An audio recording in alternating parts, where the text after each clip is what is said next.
إن الحمد لله نحمده ونستعينه ونستغفره ونعوذ بالله من شرور أنفسنا ومن سيئات أعمالنا من يهده الله فلا مضل له ومن يضلل فلا هادي له وأشهد أن لا إله إلا الله وحده لا شريك له وأشهد أن محمدا عبده ورسوله يا أيها الذين آمنوا اتقوا الله حق تقاته ولا تموتن إلا وأنتم مسلمون يا أيها الناس اتقوا ربكم الذي خلقكم من نفس واحدة وخلق منها زوجها وبث منهما رجالا كثيرا ونساء واتقوا الله الذي تساءلون به والأرحام إن الله كان عليكم رقيبا يا أيها الذين آمنوا اتقوا الله وقولوا قولا سديدا يصلح لكم أعمالكم ويغفر لكم ذنوبكم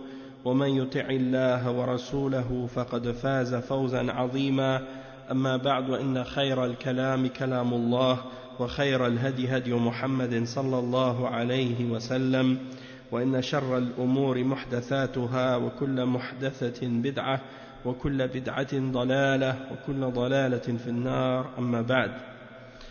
On commence donc aujourd'hui le cours numéro 92 dans l'explication du livre Al-Kaba'ir de Cheikh Mohammed ibn Abdul Wahhab rahimahullah avec les commentaires de Cheikh Saleh Al-Fawzan hafidhahullah ta'ala. Et donc aujourd'hui on est arrivé à un nouveau chapitre et le titre de ce chapitre c'est Babun al-isharatu bis-silahi ala wajhi al-la'ib. Al-isharatu bis-silahi ala wajhi al-la'ib. On peut traduire ça en disant qu'il est interdit de pointer un arme vers quelqu'un, même si c'est pour jouer, même si c'est dans le but de jouer ou de s'amuser ou de plaisanter avec la personne. Et le cheikh il a mentionné dans ce chapitre plusieurs hadiths. Et donc le premier c'est An Abi Huraira radiyallahu anhu marfu'an La yushiranna ahadukum إلى أخيه بالسلاح فإنه لا يدري لعل الشيطان ينزع في يده فيقع في حفرة من النار أخرجاه ولمسلم من أشار إلى أخيه بحديدة فإن الملائكة تلعنه حتى يردها وإن كان أخاه من أبيه وأمه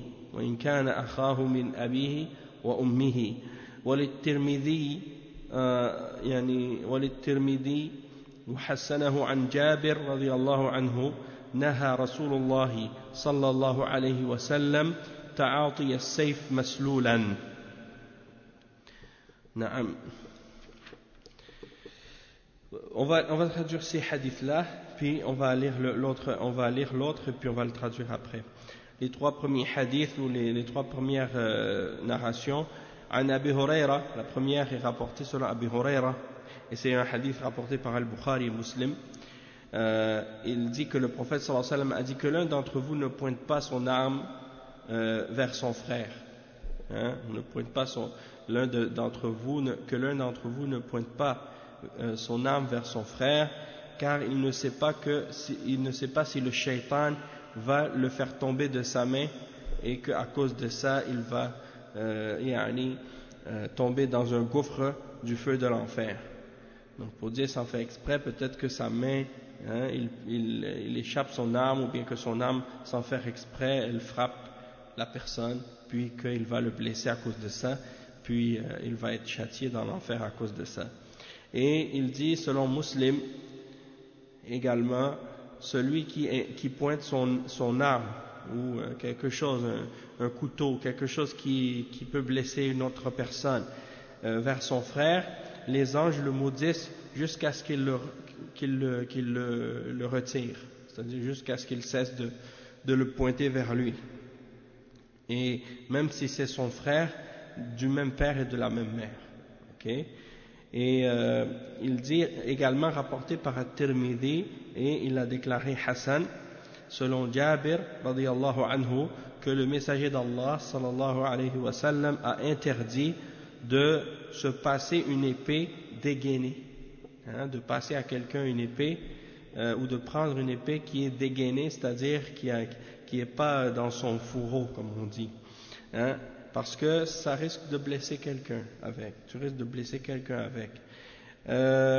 Il dit وفي المسند عن أبي بكرة رضي الله عنه أن النبي صلى الله عليه وسلم مر على قوم يتعاطون السيف مسلولا فقال لعن الله من فعل هذا أو ليس قد نهيت عنه ثم قال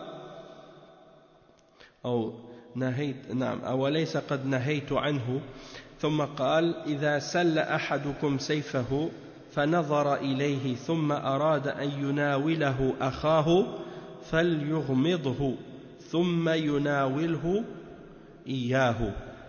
Donc ce hadith qui est rapporté dans la Musnad de l'imam Ahmad selon Abi Bakra, dans lequel il dit que le prophète sallallahu alayhi wa sallam est passé près des gens et ces gens-là se passaient l'épée dégainée. Et le prophète sallallahu alayhi wa sallam a dit que Allah maudisse celui qui fait cela. N'est-ce pas que je vous ai interdit de le faire? Et il a dit, lorsque l'épée de l'un d'entre vous est dégainée et que quelqu'un veut la regarder ou veut voir cette épée-là, veut la prendre, alors s'il veut passer l'épée à son frère, eh bien qu'il la couvre.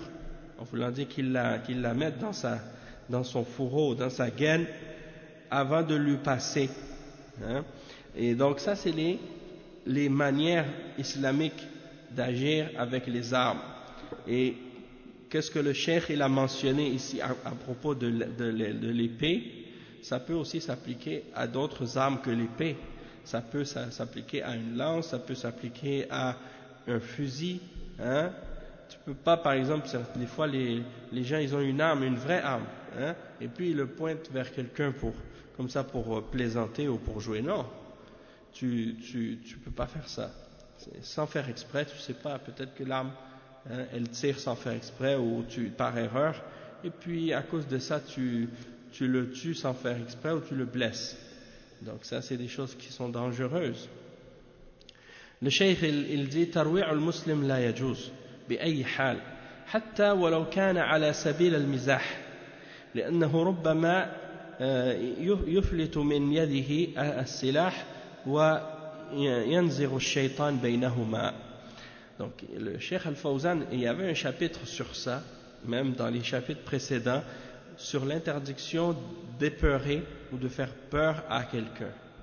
Et là le Cheikh il le répète ce point-là encore, il dit qu'il n'est pas permis pour un musulman d'effrayer un autre musulman dans aucun cas, même si la personne elle le fait pour plaisanter, parce que c'est possible que la personne elle a son épée dans sa main puis que le shaitan vienne pour lui faire tomber ou sans faire exprès il l'échappe ou il frappe la personne avec l'épée sans faire exprès.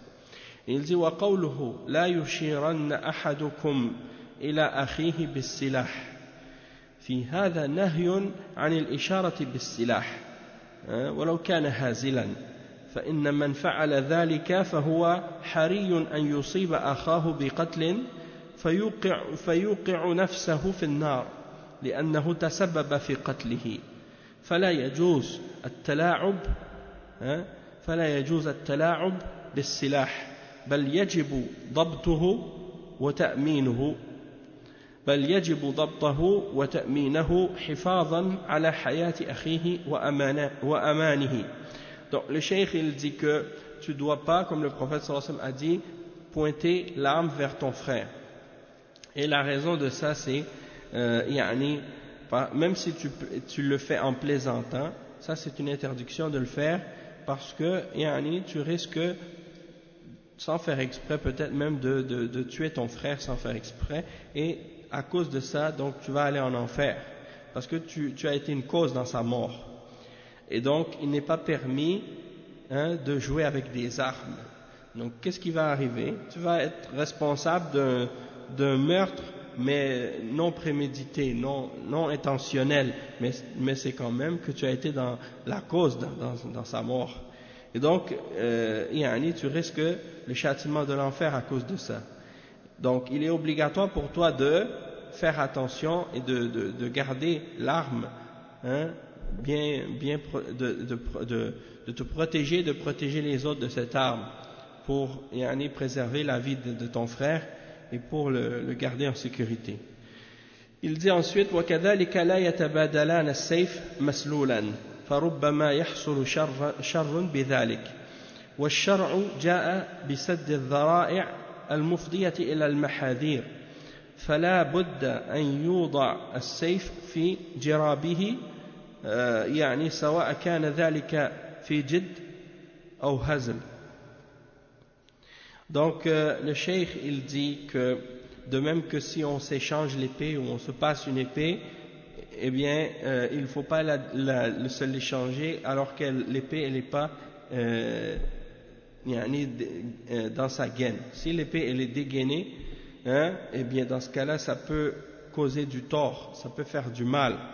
Donc la charia est venue avec le principe de fermer la porte aux choses qui peuvent amener à des choses dangereuses ou des choses mauvaises ou des choses haram. Donc même si la chose en elle-même elle n'est pas haram, mais que ça peut causer ou faire tomber quelqu'un dans quelque chose de grave ou quelque chose de mauvais, dans ce cas-là ça devient haram de le faire aussi. Même si en soi c'est pas haram, mais si ça peut causer quelque chose de haram, dans ce cas-là c'est interdit et ça peut amener du mal. Donc on doit s'abstenir de faire ce genre de choses-là. Et donc il faut garder l'épée dans son fourreau, peu importe que ce soit sérieux ou non. Et la même chose pour les autres armes. Souvent les autres armes, que ce soit des armes de chasse ou d'autres types, il y a souvent un cran de sécurité ou des choses comme ça. Il faut toujours veiller à ce qu'il soit sur la sécurité, puis aussi en même temps de ne pas le pointer vers quelqu'un pour éviter justement des choses qui sont graves.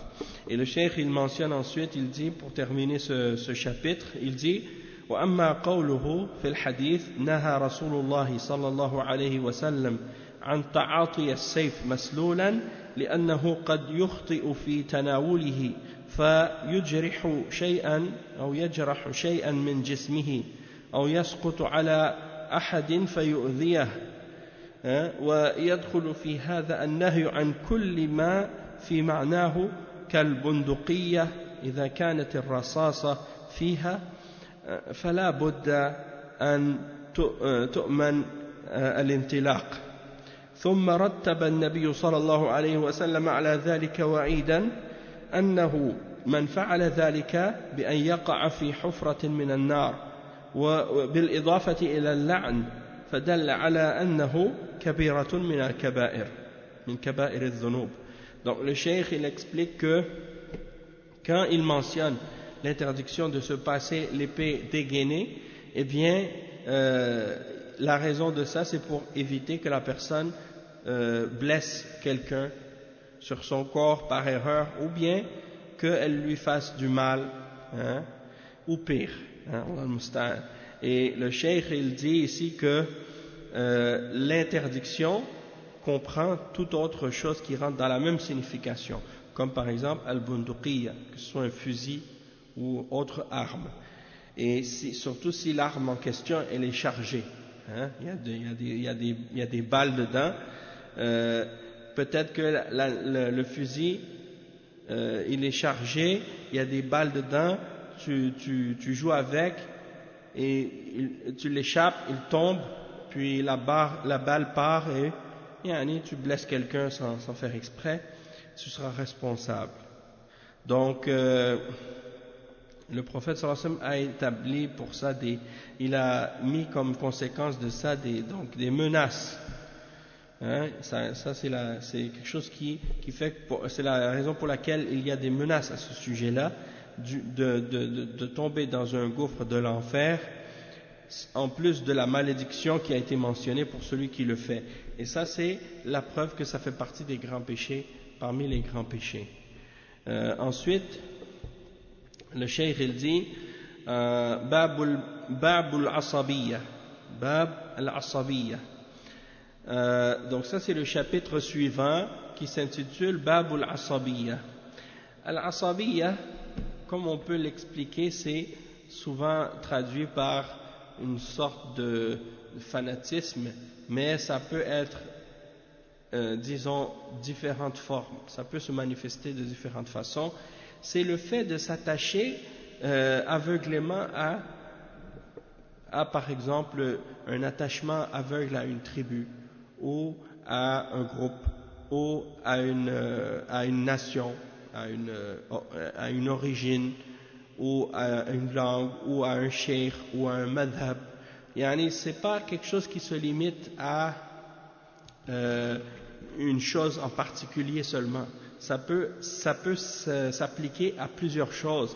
Et c'est lorsque quelqu'un s'attache et appelle les autres à se rallier à lui en se basant sur des éléments ou des choses qui ne sont pas de l'islam ou bien qui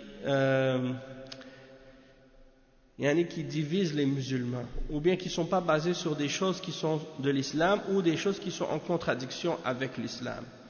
Donc par exemple quelqu'un qui dit il faut tous les gens qui viennent de mon pays, on doit tous être ensemble même si on n'est pas musulman, et tous ceux qui ne sont pas de notre pays, on est contre eux même s'ils sont musulmans. Ça c'est une forme de asabiyya. C'est comme quelque chose qui montre que tu t'attaches plus à ton origine ou à ta nation que à ta religion. La même chose aussi pour la tribu. Si quelqu'un il dit moi je suis avec ma tribu, peu importe qu'est-ce qu'ils font, que ce soit halal ou haram, et je suis contre toutes les autres tribus, peu importe qu'ils soient dans l'islam ou non, même si ce sont des bons musulmans ou des gens qui sont sur le droit chemin, moi je suis contre eux s'ils ne sont pas de ma tribu. Ou bien ça peut être la couleur. Il y en a qui disent moi je pense que ma couleur de peau c'est la meilleure couleur, tous ceux qui ne sont pas de ma couleur de peau c'est des gens inférieurs. Et même si c'est des musulmans ou que ce soit des non musulmans, bon, ça me dérange pas. S'ils sont de ma tribu, c'est meilleur que tous les autres.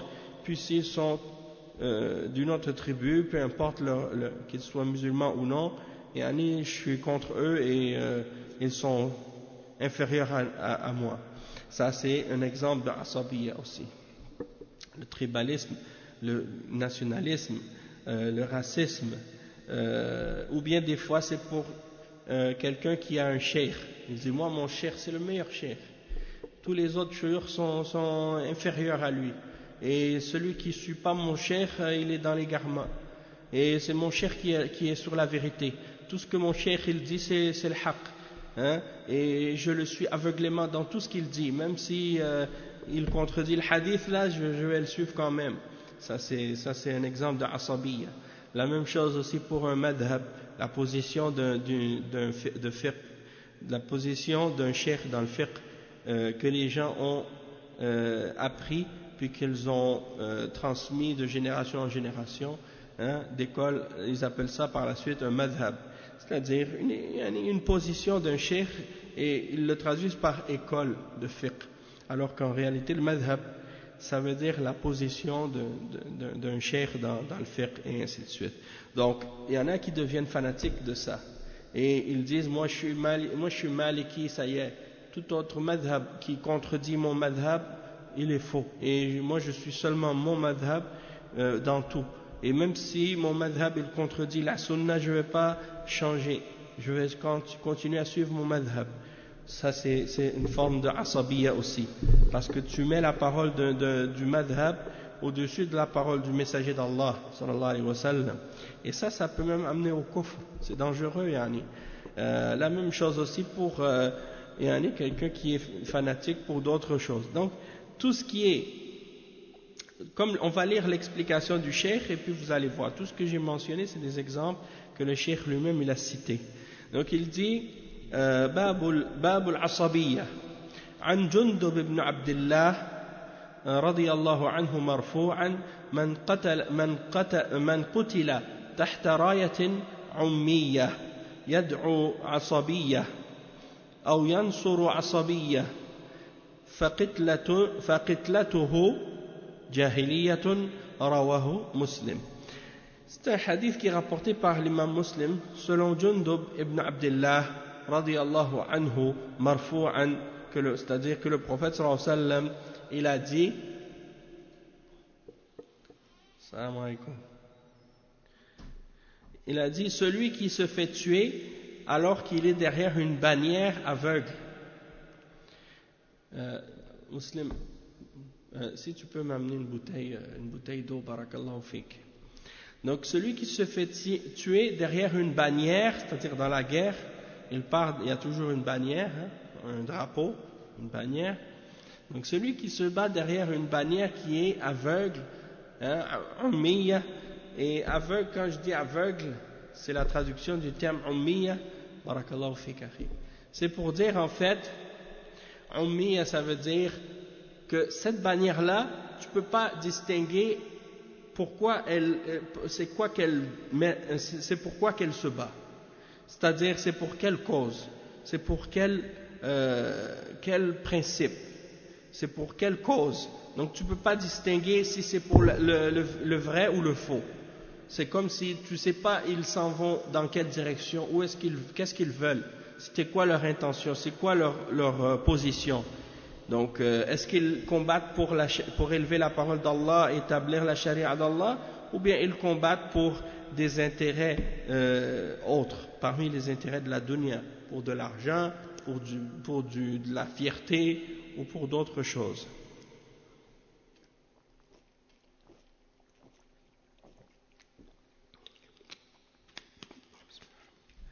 Donc, yansuru asabiyya.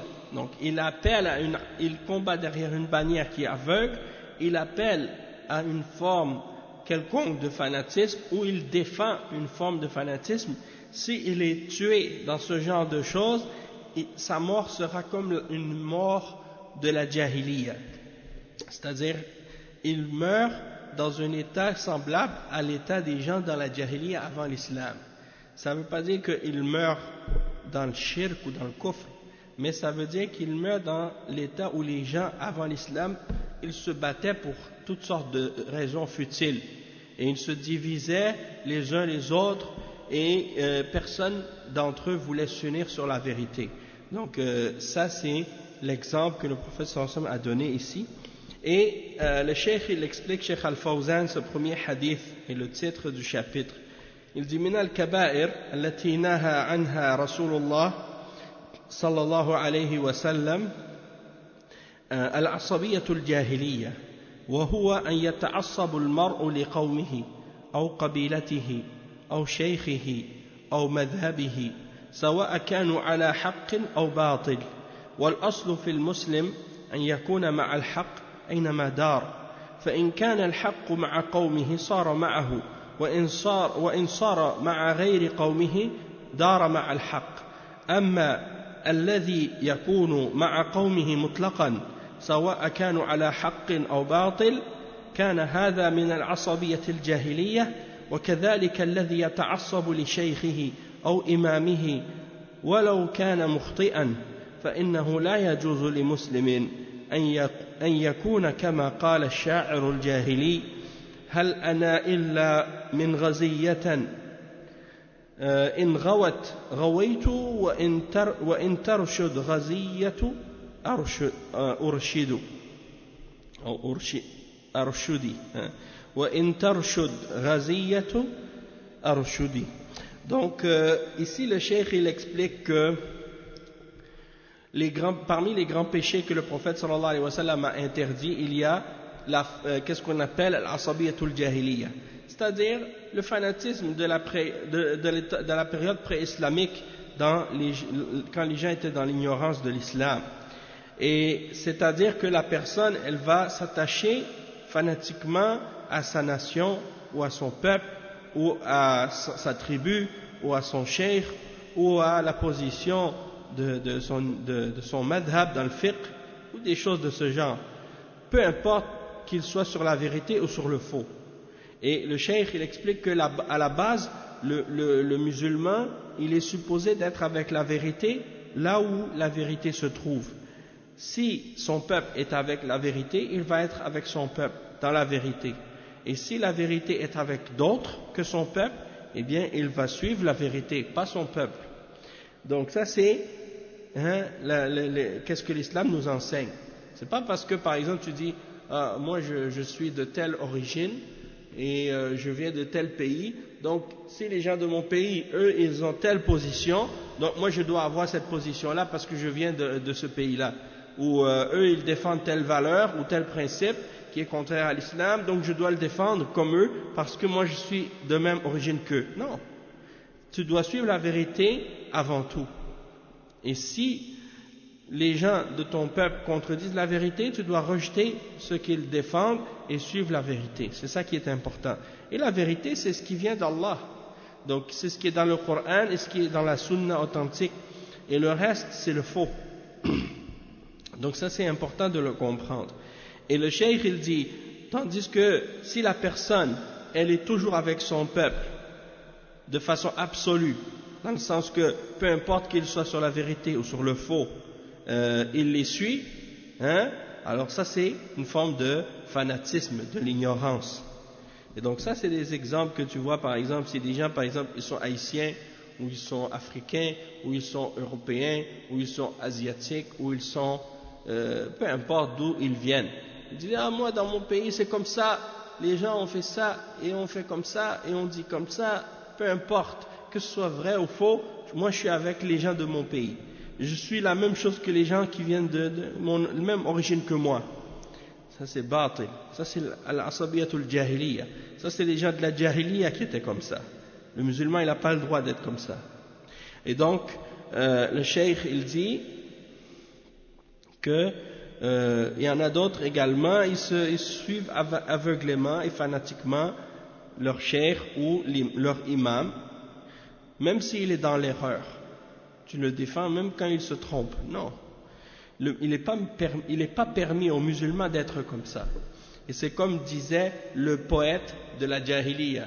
Dans la Jahiliya, il y a un poète, il disait Hal ana illa min ghaziyatan in rawat rawaitu wa in tarshud ghaziyatu arshudi.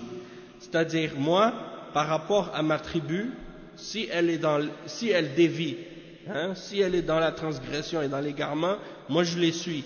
Et s'ils sont dans la droiture, je les suis dans la droiture. Donc, peu importe. Il y a des gens qui ont cette mentalité-là. Je suis avec mon groupe, je suis avec mes amis, je suis avec mon peuple, je suis avec ma tribu, je suis avec mon madhab, je suis avec ma mosquée, je suis avec mon imam, je suis avec mon cheikh, je suis avec... Dans tout. S'il est dans la vérité, je le suis dans la vérité. S'il est dans le faux, je le suis dans le faux. Non, ça c'est pas permis. Tu dois suivre dans la vérité, alhamdulillah, oui.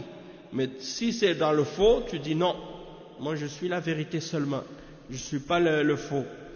Après le cheikh il dit هذه هي عصبية الجاهلية وكذلك الذي يتعصب لحزبه فهو مع حزبه وإن كان الحق مع غيره في حين أن الأصل في المسلم وعليكم السلام ورحمة الله في حين أن الأصل في المسلم أن يبحث عن الحق ويتبعه أينما كان. Donc le cheikh il explique que c'est ça la jahiliya, c'est ça le fanatisme de l'ignorance, comme les gens qui sont avec un groupe ou un parti, que ce soit un parti religieux ou un parti politique. Parmi les groupes d'égarement et les groupes de bid'a, ils disent à leurs fidèles, vous devez être avec nous dans tout, même si l'opinion qu'on a ou la position qu'on a, elle contredit le Coran ou elle contredit le hadith authentique, c'est pas grave, vous devez être d'accord avec ce que le chef du groupe il dit. Si le chef du groupe il dit ça, vous devez être d'accord avec lui et le suivre, parce qu'il faut être unis, même sur le faux. Ça c'est batil. Et ça c'est la méthodologie des gens de l'égarement, comme les frères musulmans, Al-Ikhwan ou Jama'at al-Tabligh et beaucoup d'autres groupes d'égarement. C'est ça leurs idées, c'est que tu dois suivre le cheikh, l'amir de la Jama'a, dans tout ce qu'il dit, dans tout ce qu'il veut. Et même si c'est contraire au Coran et à la Sunna, ils veulent que tu le suives quand même. Allahu al-Musta'an. Et donc, c'est comme, il y en a qui disent par exemple, et ça j'ai entendu ça dernièrement même, ils disent, on est dans un pays non musulman, on est peu nombreux, on est une minorité parmi les non musulmans, donc il ne faut pas se diviser entre nous en mentionnant les différences entre les groupes, les différences entre les sectes, les groupes de bid'a et les gens qui appellent à l'égarement. Il ne faut pas parler de eux, il faut faire comme si on était tous ensemble et tous pareils, sans distinguer entre les groupes et les individus. Et donc ça veut dire quoi? Ça veut dire que on doit se taire face à ce qui est faux. Parce que si quelqu'un dit je suis musulman, hein, je fais les 5 prières par jour, je dis la ilaha illallah, ça suffit. Pas besoin de savoir les détails. Et ça, pendant ce temps-là, c'est une porte à l'égarement. Parce que les gens qui se disent musulmans et qui prient 5 fois par jour et qui disent la ilaha illallah, il y en a beaucoup parmi ceux-là qui, lorsque tu leur demandes d'expliquer ces principes-là, de clarifier qu'est-ce qu'ils comprennent de la ilaha illallah, tu vois qu'ils n'en comprennent pas le vrai sens. Et qu'ils vont même affirmer des choses contraires à l'islam, contraires à la ilaha illallah. Et ils vont même parfois approuver des formes de shirk et faire toutes sortes d'innovations et de bid'a. Et donc, eux, ils veulent que tu te taises de ça et que tu les condamnes pas, que tu critiques pas. Et ça implique que tu acceptes le faux. Et d'accepter le faux, c'est pas permis pour le musulman. Et donc, comme le cheikh il dit, tu peux pas être avec un groupe, peu importe, qu'ils sont sur la vérité ou sur le faux, c'est pas grave, non. Donc, la base pour les musulmans, c'est qu'ils cherchent la vérité et qu'ils la suivent, peu importe où cette vérité se trouve. Il dit ensuite, وَأَمَّا قَوْلُهُ مَنْ قُتِلَ تَحْتَ رَايَةٍ عِمِّيَّةٍ العمية بكسر العين وضمها يعني وجهان. Tu peux dire عمية أو عمية. Et il dit والمراد بها الضلالة يعني فهذا الحديث فيه التنفير من العصبية من العصبية الجاهلية وأن الأصل في المسلم أن يقاتل تحت راية الحق لا يقاتل تحت راية الباطل والضلالة هي العمية فمن قتل تحتها ينصر باطلا أو يضل حقا فقتلة جاهلية يعني يموت ميتة أهل الجاهلية وفي هذا وعيد شديد وقد حصل هذا في عصرنا الحاضر عند أصحاب الأفكار المنحرفة والهدامة التي يدافعون عنها ويقاتلون دونها فيقتلون ويعتبرون أنفسهم شهداء والحق أن هؤلاء قد قتلوا تحت راية عمية مخالفة لرأي الجماعة وشاقة لعصا الطاعة فتكون قتلتهم جاهلية. Donc le cheikh il mentionne ensuite que celui qui s'est fait tuer sous une bannière qui est aveugle, c'est-à-dire une bannière qui est une bannière de l'égarement. Donc ici le hadith il a pour but de nous faire fuir du fanatisme de la période de l'ignorance.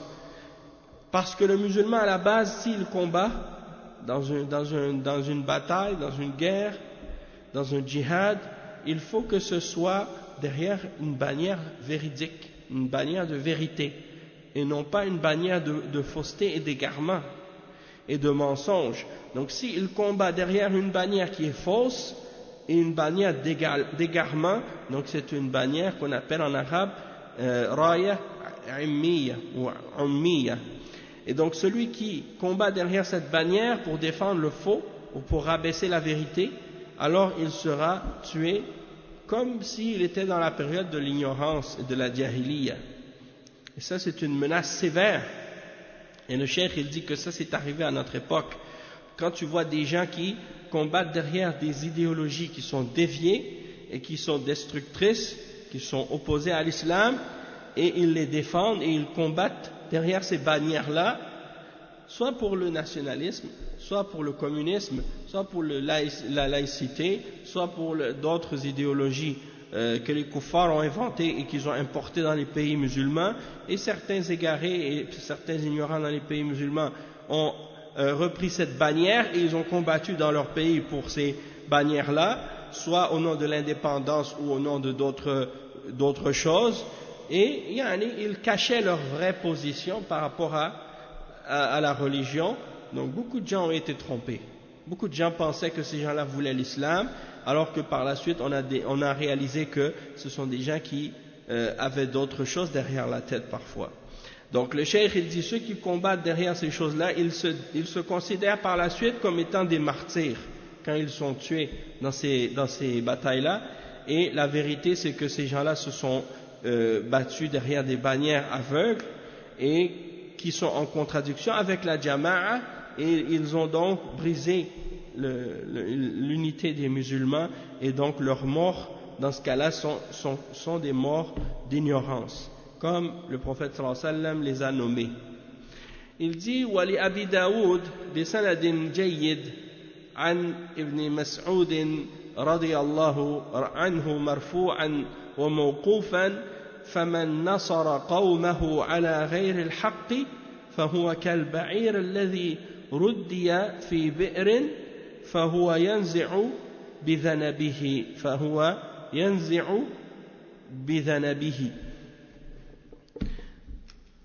Je vais boire un peu d'eau.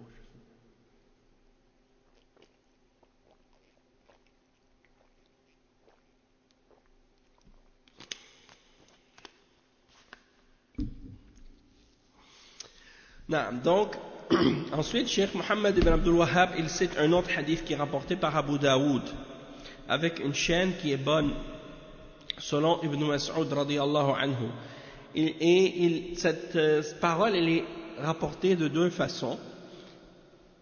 De Abdullah ibn Mas'ud lui-même, comme étant sa parole, et attribuée également au prophète sallallahu alayhi wa sallam dans une autre version. Donc, il dit que celui qui défend son peuple dans ce qui est autre que la vérité, il est comme un âne qui est tombé dans un puits et qu'on tire par la queue. Il est comme un âne qui est tombé dans un puits et qu'on tire par la queue. Celui qui défend son peuple dans ce qui est autre que la vérité, il est comme un âne qui est tombé dans un puits et qu'on tire par la queue. Il n'y a pas d'exemple. C'est ça le hadith. C'est-à-dire, c'est ça ce que ça dit. Tu veux un exemple? Celui qui défend son peuple dans autre que la vérité. Il défend dans qu'est-ce qui est faux. Par exemple, je ne sais pas moi, des gens qui aiment l'alcool, toi tu les défends là-dedans. Ou des gens qui aiment le zina, toi tu les défends là-dedans. Ou des gens qui aiment contredire la sunna, ils disent non, nous on ne veut pas garder la barbe, on rase la barbe. Et toi tu les défends là-dedans.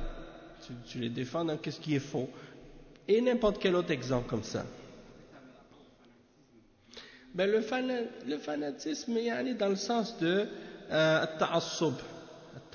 Et on a expliqué au début, parce que tu n'étais pas là, quand on a expliqué ta'assub dans le sens que c'est pas le fait d'être fanatique envers c'est-à-dire c'est pas une forme de fanatisme en particulier.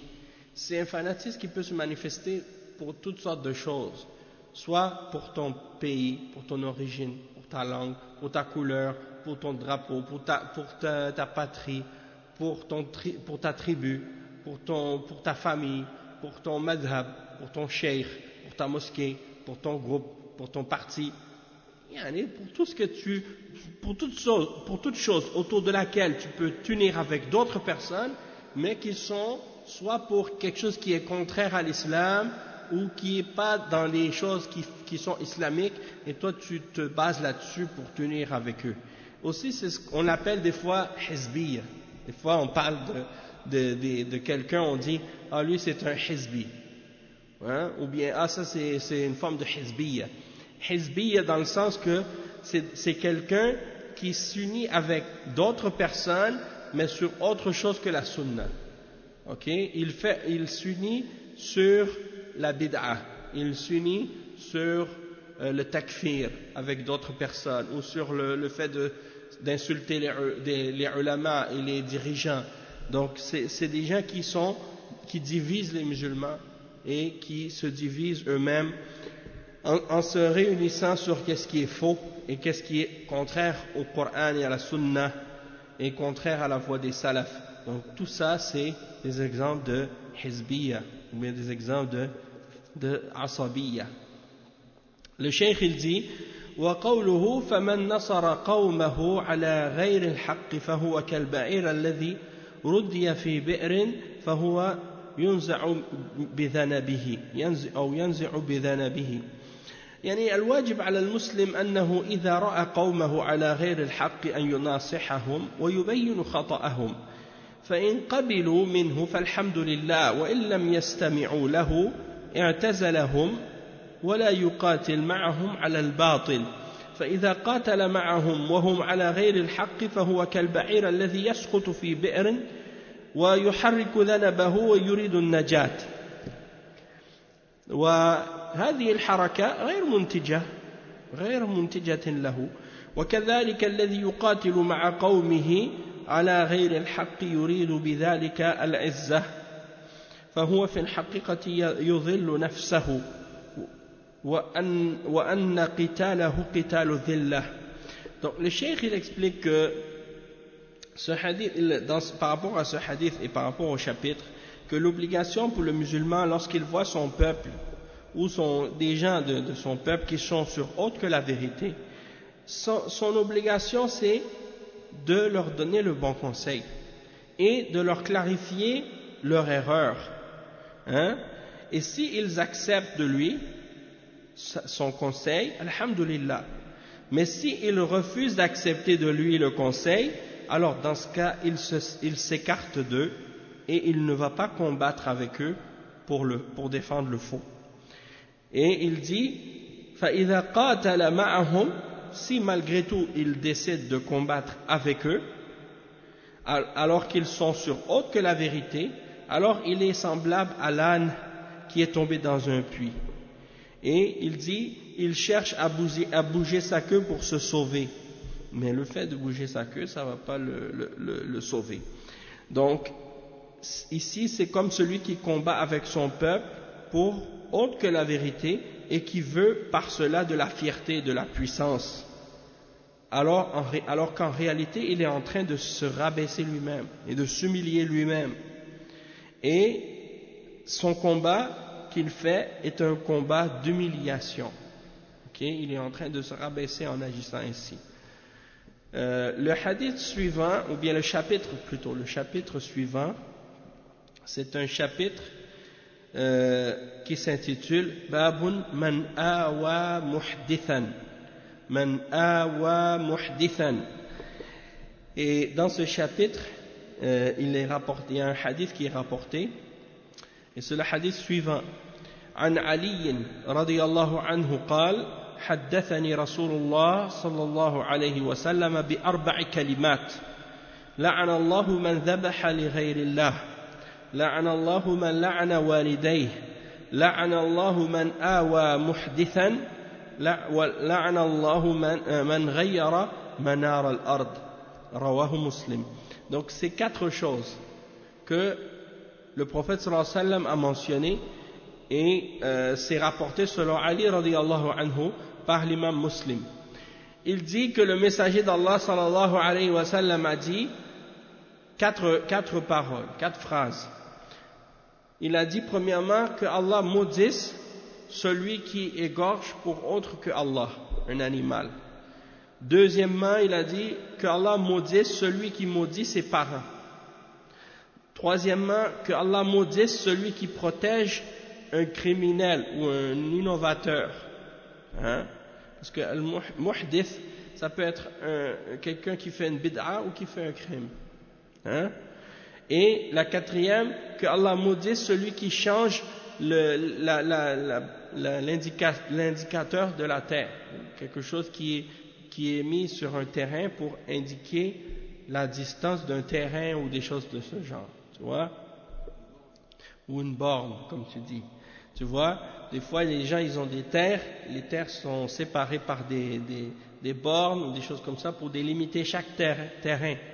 Alors si quelqu'un il va aller changer cette borne pour agrandir son terrain à lui, il veut l'éloigner un peu pour que son terrain soit plus grand, donc Allah il le maudit parce qu'il veut prendre plus de terre que ce qui lui appartient réellement. Le cheikh il mentionne donc l'explication de ce hadith et il dit Naam. Est-ce que ça se limite seulement par rapport au terrain ou bien le contexte? On va lire l'explication, tu vas voir. Le cheikh il dit Al-muhdith هو الذي فعل جريمة يستحق عليها الحد كالزاني أو السارق أو شارب الخمر فالذي وجب عليه حد من الحدود التي شرعها الله سبحانه فهو رادعة للناس عن الجرائم والفواحش فلا بد من تنفيذها ولا يجوز حماية من وجبت عليه أو الشفاعة فيه وفي الحديث من حالت شفاعته دون حد من حدود الله فقد ضاد الله فالحدود لا يجوز لأحد أن يتدخل لإسقاطها بل يجب تنفيذها طاعة لله وردعا للمجرمين فإذا قطعت يد السارق أمن الناس على أموالهم وإذا جلد الزاني أو رجم أمن الناس على أعراضهم وأنسابهم بخلاف ما إذا عطل الناس الحدود فإن الفوضى تعم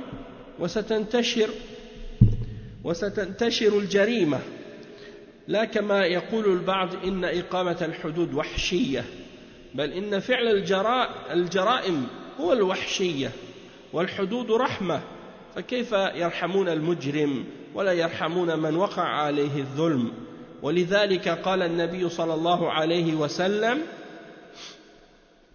حد يقام في الأرض خير من الناس أو خير للناس من أن يمطروا 30 أو 40 صباحا. Donc le cheikh il dit que dans ce chapitre le muhdith qui est mentionné dans le hadith c'est celui qui a commis un crime. Celui qui a commis un crime et qu'on doit appliquer sur lui une peine parmi les peines de la charia, comme la personne qui a commis l'adultère ou la fornication ou qui a volé ou qui a bu de l'alcool, hein, il est obligatoire d'appliquer sur lui la peine qui a été légiférée par Allah subhanahu wa ta'ala pour ce crime. Et le fait d'appliquer la peine sur ce criminel, hein, et ça on sait que premièrement c'est dans un pays musulman et deuxièmement c'est dans le contexte où bien entendu c'est par l'ordre du dirigeant musulman que cette peine-là va être établie, hein, après que la personne ait été jugée, hein, dans un tribunal devant un juge musulman qui a été appointé ou qui a été désigné par le dirigeant du pays ou par ses représentants. Et donc c'est pas quelque chose qui est fait comme par la masse ou par la population eux-mêmes. Ça c'est quelque chose qui est géré par l'État, par le dirigeant, et non pas par les personnes eux-mêmes de la population. Et le cheikh il explique que une des choses qui est importante à comprendre par rapport aux peines qu'Allah a légiférées par rapport à des crimes que les gens font, c'est que ces peines-là sont pour dissuader les gens de faire ce genre de crime. Lorsqu'ils vont voir que la personne a été puni et châtié pour ce genre de crime, ça va les dissuader eux aussi. Au cas où la personne, ou les gens par exemple auraient une foi faible et que leur foi ne serait pas suffisamment forte pour les retenir de faire ce genre de péché-là, eh bien, ce genre de peine va les dissuader de faire le crime en question, parce que ils vont savoir que si jamais leur foi les empêche pas de faire le crime, mais il y a une peine qui les attend quand même dans cette vie d'ici-bas, avant le châtiment de l'au-delà pour ceux qui ont fait ce péché-là. Donc, ils vont s'abstenir de le faire à cause de ça. Et donc, il faut absolument, lorsque il y a des crimes, que le dirigeant fasse exécuter les peines en question sur les criminels et les responsables, et il n'est pas permis de protéger la personne sur qui la peine a été rendue obligatoire, et il n'est pas permis non plus d'intercéder en sa faveur une fois que la personne a été devant le juge. Parce que si la personne elle vient pour le protéger ou l'intercéder en sa faveur, le prophète sallallahu alayhi wa sallam a dit dans ce cas-là que celui qui fait ça, eh bien il a opposé Allah. Il s'est opposé à Allah, comme c'est rapporté par Ahmed et Abu Daoud, selon Ibn Omar. Il dit que celui qui s'est interposé entre une des peines, entre l'application, il s'est interposé, il a intercédé pour qu'on n'applique pas une peine parmi les peines d'Allah sur un criminel quelconque, eh bien lui, il a opposé Allah, il s'est objecté à Allah en agissant de cette façon-là. Et donc les peines, il n'est pas permis à quiconque de s'ingérer là-dedans pour essayer de les annuler ou de les faire tomber, c'est-à-dire pour qu'on ne les applique pas. Plutôt, il est obligatoire pour les responsables musulmans de les faire exécuter, c'est-à-dire de faire en sorte que ces peines-là soient établies par obéissance pour Allah et pour repousser les criminels. Donc si on coupe la main d'un voleur, les gens vont être en sécurité dans leurs biens. Si on flagelle la personne qui a fait la fornication ou qu'on lapide la personne qui fait l'adultère, eh bien les gens vont être en sécurité dans leur honneur et dans leur dans leur lien de parenté. Contrairement au fait de laisser passer les choses et de ne pas punir les personnes, de ne pas appliquer les peines sur ces personnes-là, et le résultat c'est le chaos et le désordre qui vont régner et qui vont se généraliser, et les crimes qui vont se propager dans la société de plus en plus. Et donc on ne doit pas dire, comme certaines personnes se permettent de dire parfois parmi les gens de l'égarement et les gens de l'ignorance, ils disent les peines islamiques sont sauvages ou sont barbares ou des choses de ce genre. Et le cheikh il dit en réalité ce sont les crimes que les gens commettent qui sont barbares et non les peines de la charia. Les peines d'Allah, les peines que Allah a légiférées sont en réalité un signe de miséricorde, parce que Allah subhanahu wa ta'ala, il est décrit parmi ses noms qu'il est Arhamur Rahimin. Allah subhanahu wa ta'ala, il est Arham Ar-Rahimin, c'est-à-dire il est le plus miséricordieux des miséricordieux. Donc toutes ces lois et ces peines sont miséricordieuses et elles sont basées sur la miséricorde. Même si les gens, parmi les kuffars ou autres, parmi les ignorants, peuvent penser que ce sont des choses barbares, c'est parce qu'ils n'ont pas compris la sagesse qu'il y avait dedans et le bien qui était derrière l'application de ces peines-là.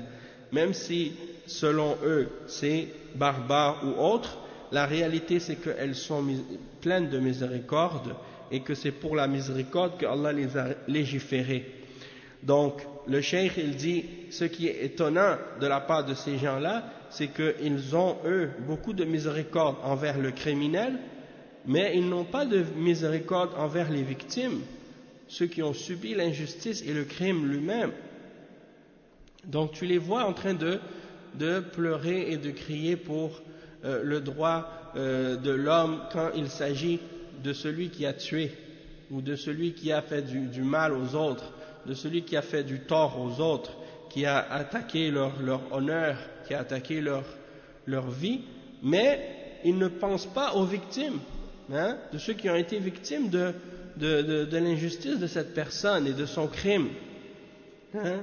Donc ça c'est bizarre de la part de certaines personnes qui parlent de miséricorde et qui parlent de barbarie et qui n'ont de miséricorde que pour ceux qui sont coupables de crimes, et aucune pitié et aucune miséricorde pour les victimes du crime de ce tueur ou de ce criminel.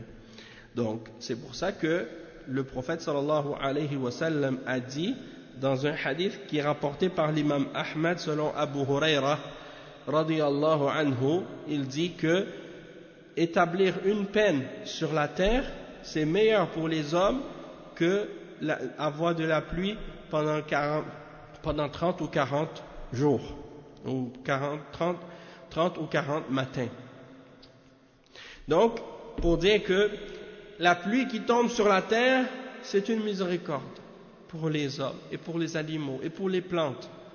Eh bien, le fait d'appliquer les peines de la charia sur la terre, c'est meilleur pour la terre et pour les hommes que d'avoir cette pluie-là. Donc ça nous montre le bien qu'il y a là-dedans. Peut-être que les gens, ils ne le voient pas parce qu'ils n'ont pas compris le bien qu'il y a derrière, ils n'ont pas suffisamment de compréhension pour être capable de comprendre ces choses-là, hein? Mais sinon, il y en a celui qui a médité et réfléchi sur ça, il réalise le bienfait de ça. Et il dit وقوله صلى الله عليه وسلم في حديث علي وعليكم السلام ورحمة الله وبركاته. Il dit وقوله صلى الله عليه وسلم في حديث علي لعن الله من ذبح لغير الله. هذا الحديث فيه أنه حدثه النبي صلى الله عليه وسلم بأربع كلمات، يعني 4 جمل. الأول أو الأولى الذبح لغير الله، فبدأ به لأنه شرك وهو أعظم الذنوب، كأن يذبح تقربا لغير الله فيذبح للجن أو للصنم أو للشياطين كي يأمن إيذاءهم. والذبح عبادة لا تجوز إلا لله، قال الله تعالى فصل لربك وانحر، فكما أن الصلاة لا تكون إلا لله وكذلك الذبح. قال تعالى قل إن صلاتي ونسكي ومحياي ومماتي لله رب العالمين لا شريك له، فقرن تعالى النسك مع الصلاة، والنسك هو الذبح، فدل على أنه عبادة عظيمة لا تجوز لغير الله، فمن ذبح لغير الله فقد أشرك الشرك الأكبر المخرج من الدين، وهو ملعون أي مطرود من رحمة الله، فدل على أن الذبح لغير الله من أكبر الكفر من أكبر الكبائر. فدل على أن الذبح لغير الله من أكبر الكبائر. Le Cheikh il explique donc dans le hadith qu'on a mentionné dans le chapitre, il y a 4 phrases. Et ce hadith qui est rapporté selon Ali ibn Abi Talib radiyallahu anhu. La première phrase de ce hadith c'est que Allah a maudit celui qui égorge un animal pour autre que Allah. Et donc il a commencé par cela parce que c'est du shirk, et le shirk c'est le plus grand de tous les péchés. Comme quelqu'un qui égorge pour se rapprocher d'autre que Allah. Il égorge un animal pour se rapprocher d'autre que Allah. Il égorge l'animal pour le djinn, ou pour une idole, ou pour le shaitan, pour qu'il soit préservé ou protégé de son mal. Hein? Donc ça c'est interdit. Pourquoi? Parce que le fait d'égorger c'est une adoration et c'est pas permis de le faire pour autre que Allah. Et Allah subhanahu wa ta'ala dit dans le verset 2 dans surat Al-Kawthar فَصَلِّ لِرَبِّكَ وَانْحَرْ. Allah subhanahu wa ta'ala, il a mis la salat avec le sacrifice dans ce verset-là. Donc, de la même manière que tu n'as pas le droit de faire la salat pour autre que Allah, tu n'as pas le droit de sacrifier pour autre que Allah non plus. Et de même que il a mentionné dans le verset 161, 162, 163 dans Surat Al-An'am, il dit قل dit inna salati, ma salat, wa nusuki, mon sacrifice, wa mahyaya wa mamati, et ma vie et ma mort sont pour Allah le Seigneur des mondes. La sharika lah, il n'a pas de partenaire, il n'a pas d'associé. Le cheikh il dit donc Allah subhanahu wa ta'ala, il a réuni dans ce verset entre le sacrifice et la salat aussi. Et donc, al-nusuk, c'est al-dhabh, c'est la même chose. C'est le sacrifice, le fait de dégorger un animal. Et ça, c'est la preuve que c'est une adoration importante dans l'islam, qu'il n'est pas permis d'offrir à autre qu'à Allah, comme toutes les autres adorations d'ailleurs. Wa alaykum salam wa rahmatullahi wa barakatuh. Donc, celui qui a égorgé pour autre qu'Allah, alors il a commis une forme de shirk majeur qui fait sortir de la religion. Et il est maudit. Et la malédiction, en arabe, al-la'n, ça veut dire ya'ni, le fait d'être chassé de la miséricorde d'Allah. Et ça, c'est la preuve que le fait de d'égorger un animal pour autre que Allah, c'est une forme de ça fait partie des grands péchés parmi les grands péchés. Et le deuxième point qui est mentionné dans le hadith, c'est que Allah maudisse celui qui a maudit ses deux parents. لعن الله من لعن والدين ولعن الوالد والثانية لعن الوالدين فلعن الوالدين كبيرة لأن الله لعن من لعنهما لأن هذا ينافي ما أمر الله به من الإحسان إليهما وبرهما بالقول والفعل. قال تعالى فلا تقل لهما أف ولا تنهرهما وقل لهما قولا كريما. فإذا خالف هذه الأوامر ودعا عليهما باللعنة فإن الله يلعنه يعني يطرده من رحمته. وقد لا يلعن الرجل والديه مباشرة ولكن يلعن أبا الرجل فيلعن أباه أو أمه فقد تسبب بلعنهما يعني فإن الله يلعنه. Donc le cheikh il explique ensuite que dans la deuxième phrase du hadith, il mentionne que Allah a maudit celui qui maudit ses parents. Donc celui qui maudit ses parents, ça c'est un grand péché parmi les grands péchés, une kabira. Et le cheikh il dit que pourquoi c'est parmi les grands péchés? Parce que c'est en opposition avec ce que Allah a ordonné, de faire preuve de bonté envers les deux parents et d'être bon et obéissant envers eux. Et il mentionne à ce sujet-là le verset dans Surat Al-Isra, le verset 23, dans lequel Allah subhanahu wa ta'ala dit Na'am, et ne leur dis point fi, en arabe ouf, tu ne leur dis même pas ouf à tes parents. Wala taqul lahuma uffin wala tanharhuma. Donc tu leur dis même pas ouf et ne les brusque pas, mais adresse-leur des paroles respectueuses. Wa qul lahuma qawlan karima, des paroles respectueuses et nobles. Et donc il y a ici la preuve que celui qui maudit ses parents, il a contredit ses ordres dans le verset et il a donc été maudit par Allah, et Allah le maudit en le chassant de sa miséricorde.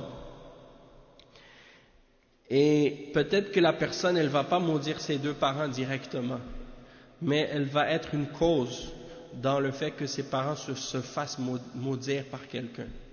Comme par exemple, lorsque quelqu'un il insulte les parents de quelqu'un d'autre, eh bien la personne, elle va en revanche maudire ses parents à lui. Comme si tu dis à quelqu'un des choses, tu maudis ses parents. Lui, il va se venger contre toi, il va maudire tes parents à toi, mais c'est de ta faute parce que c'est toi qui as été la cause là-dedans. Parce que tu as maudit ses parents. Et en maudissant ses parents, tu as été la cause dans le fait que lui, il a maudit les tiens par la suite. Donc, à cause de ça, c'est comme si tu avais maudit tes parents indirectement. Et donc, tu seras maudit dans ce cas-là par Allah subhanahu wa ta'ala aussi. Et ensuite, il a mentionné la'ana, le point numéro 3, la'ana man ghayra manar al-ard wal muradu biha al-marasim allati takunu ala hudud al-amlak بأن تكون الأرض مشتركة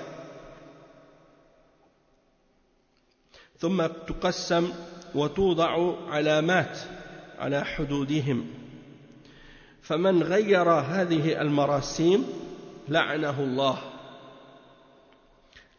الله لأن في ذلك تضييعا لحقوق الناس. والرابعة تحدثنا عنها في شرح الباب وهي إيواء المحدث. Donc le point numéro 3, le cheikh il dit que Allah il maudit celui qui change les bannières ou bien les, comment tu avais dit tantôt, qui change les bornes ou les choses qui indiquent le début et la fin d'un terrain sur des terres, les limites d'une terre. Ok, parce que des fois il y a des terres comme ça où il y a des terrains ou des espaces qui ont été délimités. Par exemple, tu achètes une terre, tu vas aller acheter une terre, l'arpenteur il vient, il prend les distances, il met des bornes pour délimiter. Bon, ton terrain il commence ici et il s'arrête ici. Et à côté c'est le terrain de ton voisin. Il commence ici, il termine là. Toi tu viens, et puis tu viens pendant la nuit, tu enlèves la borne, tu la mets un peu plus loin, parce que tu veux agrandir ton terrain. Ou bien des fois, je sais pas, il y a des choses il y a toutes sortes de choses qui se passent des fois. Il y a des gens qui savent que à tel endroit il y a quelque chose. Si je prolonge mon terrain à cet endroit-là, ça va m'avantager. Parce qu'il y a quelque chose là, et si je le mets de l'autre côté, donc je vais avoir plus de biens, ou des choses de ce genre. Donc, il veut pousser son territoire, l'agrandir, ou changer les bornes. Celui qui fait ça, il est maudit par Allah.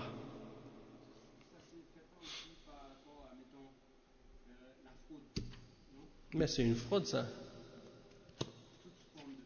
Ça, c'est une fraude.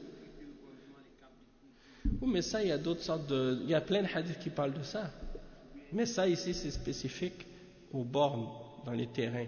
Mais sinon, il y a d'autres hadiths qui vont parler de fraude ou d'autres sortes de fraude. On en a parlé dans les hadiths, dans les chapitres précédents. On a parlé de faire des faux témoignages, de changer les témoignages, de mentir dans les témoignages, de ne pas respecter les engagements, de ne pas respecter les contrats.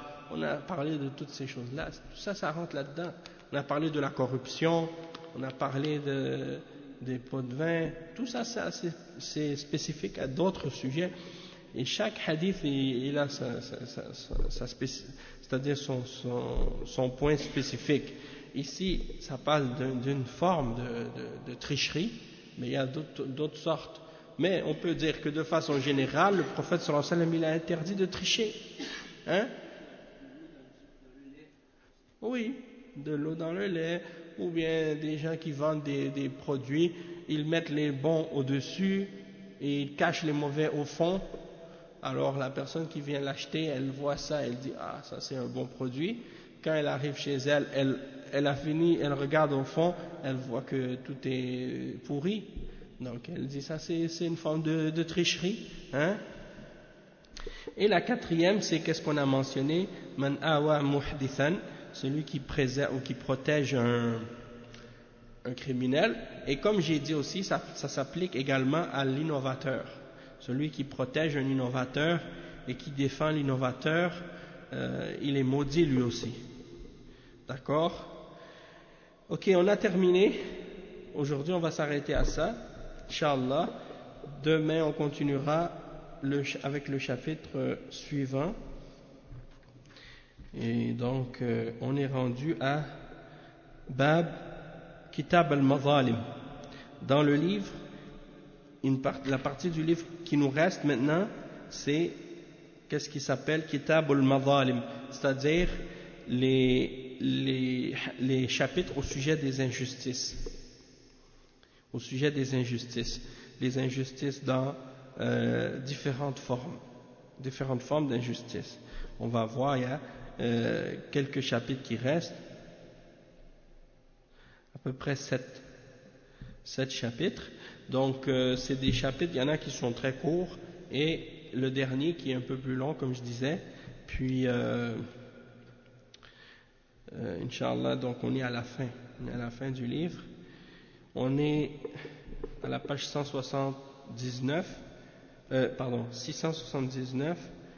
et le livre il termine à la page 713. Donc il ne reste pas beaucoup de pages maintenant.